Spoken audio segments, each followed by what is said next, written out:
G'day, Alex here. I'm going to try and chuck the boat in today. Weather's not looking so good for flying.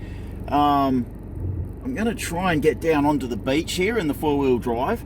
Now, this place is notorious for getting vehicles stuck, but I'm just going to have a go and to get over that soft sand and hopefully I don't get bogged. See what happens.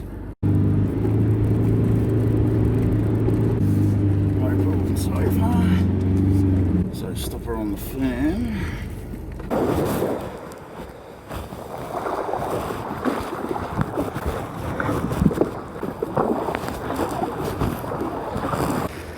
Not much out here in the way of wind. Oh, I might just cruise up to Lady Bay. Just getting these little puffs. See if I can get anything out of them.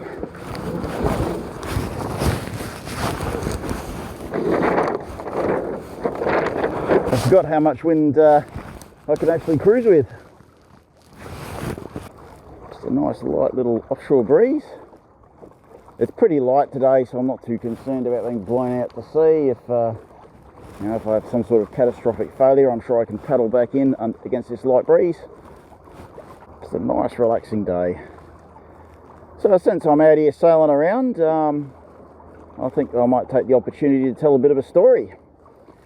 And I think today I'll tell the story about going shark diving with no cage. I'm prone to doing lots of crazy things. This was quite a long time ago. I don't have any video from that time, but I do have some photos which I'll throw up.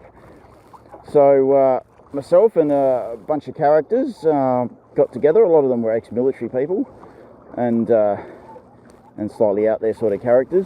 We had the opportunity to go to Southwest Rocks and do a scuba dive with the sharks out there. And as soon as that opportunity came up, I just jumped on. I thought, oh, that sounds absolutely wicked. So we hire a coaster and decide to drive it out there to try and save money. Once we got out there, we caught up with the Southwest Rocks dive group, and they were nice enough to run us out to do a bit of diving. So the diving was actually pretty spontaneous. We didn't make a huge amount of plans. We just went out there and went for it. On the first dive we did, I reckon, it was kind of like a spontaneous dive out looking for the sharks. We actually ended up doing a cave dive. So we swam into an island, ended up going into a cave, which the locals call the Shark Cave. I wasn't actually aware we were going to go into it, so I was a bit surprised.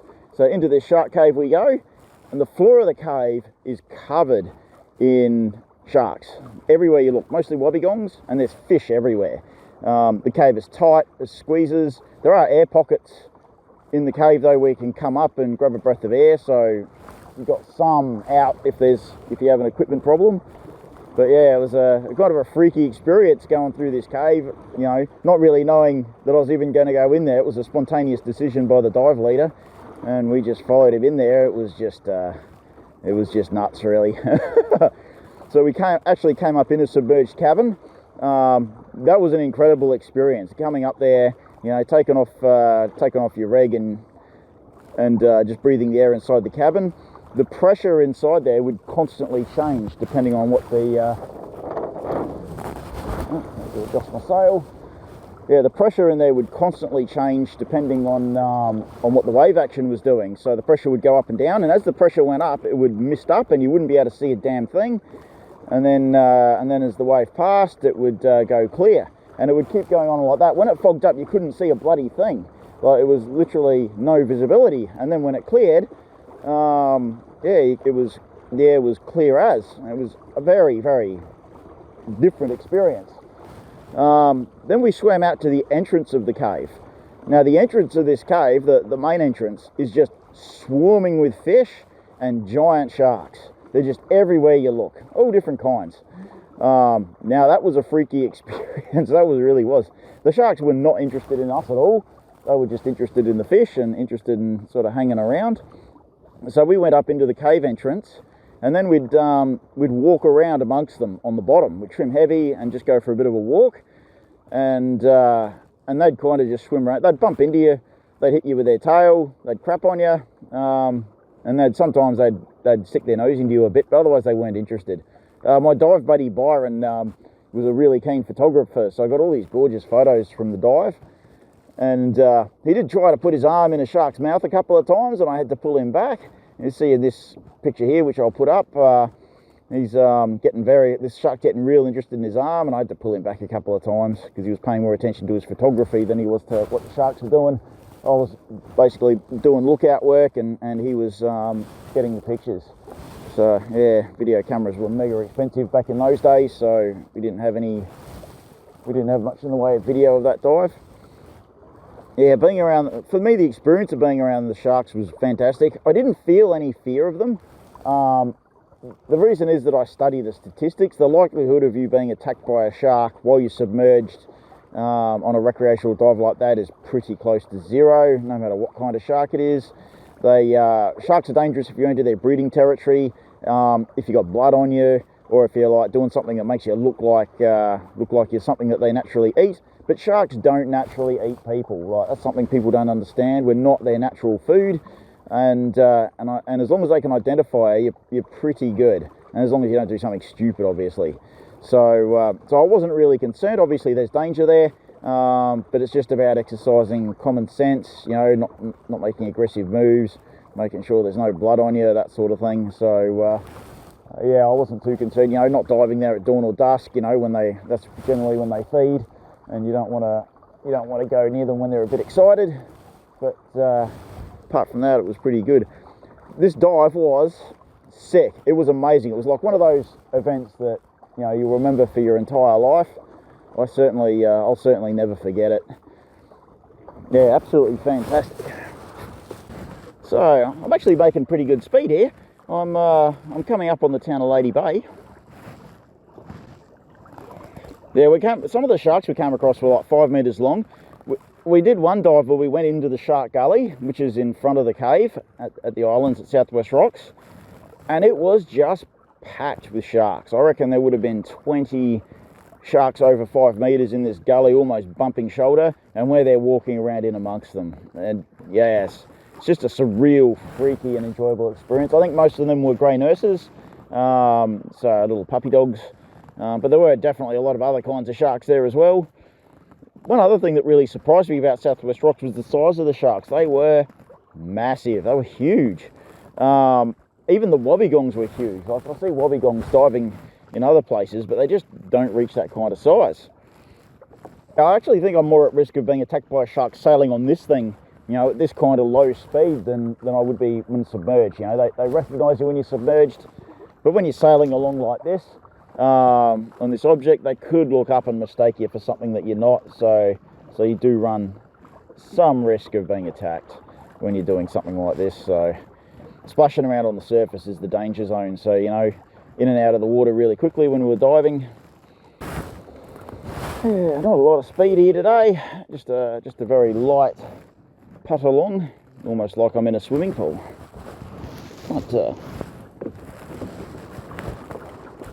I haven't been out sailing for a while, and I know I'm not going to get up flying much this week, so I thought, bugger it, I'm just going to chuck the boat in and get out, and I'm really happy that I did now. I was worried it was going to be super cold. It's actually a lot warmer than I expected. I'm nicely rugged up, but I haven't actually put on all my warm gear. You know, hypothermia is a real danger. Oh, here we go. Get some speed now. A bit of a breeze. Beautiful. Got to get good at trimming sails to sail in these sorts of conditions. Trim is pretty much everything in sailing. Tactics and trim. The Southwest Rocks is a really bizarre place. The water, it contains tropical and cold water at the same time. The two currents mix, and this is why there's so many sharks there. So you have cold water fish and tropical fish all together in the same area. So you'll see clownfish, and you'll see you know, silver drummers and the cold water fish as well. So you get a mixture of both, and it becomes very dense with fish, and of course that's great for the sharks, so they come in to have a feed. So if you want to see loads of different kinds of sharks, real big sharks, it is a good spot to go. There's all kinds of species there.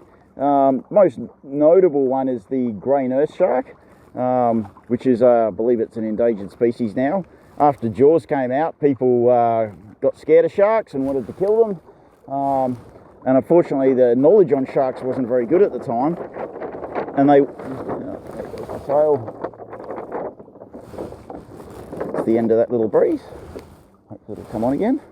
There we go. So people got kind of scared after watching Spielberg's crappy movie, and then there was a lot of public incentive to kill sharks. So, and the grey nurse is a very scary looking shark, but it's not actually a dangerous shark. Of course, you know, dangerous sharks like the white pointers, bull sharks, that sort of stuff, but not grey nurses. They're just fish eaters. So, and they're absolutely placid. They've got lovely little characters. So you do get a lot of grey nurses around Southwest Rocks. You also get all sorts of stuff there, though. You know, pretty much everything. One of the things I found there was diving there was a bit bad for my health because of the hot and cold water mixing together. It created massive fluctuations in temperature. So I didn't know whether to wear full wetsuit and hood or go, you know, just in shorts. And because some of the water was shorts temperature, but then you'd immediately cross over into water that's freezing cold, and it's, you know, full 7mm semi-dry suit and hood sort of temperature. So the massive temperature fluctuations on the dive were extremely uncomfortable, and they made me sick because it's just not healthy to have your body fluctuate in temperature so much. Yeah, it was very noticeable. It was very physically painful diving there. I ended up opting for rugging up and overheating as opposed to doing it the other way around, because, you know, when you're in nice, beautiful, warm tropical water and then you get hit by that cold southern water, it really hurts. It gives you a splitting headache. Well, certainly did for me. Yeah, it was pretty challenging from that perspective. Yeah, that was an absolutely incredible experience. If you enjoy this kind of positive adventure content, please like, subscribe, and check out a few of these other adventures.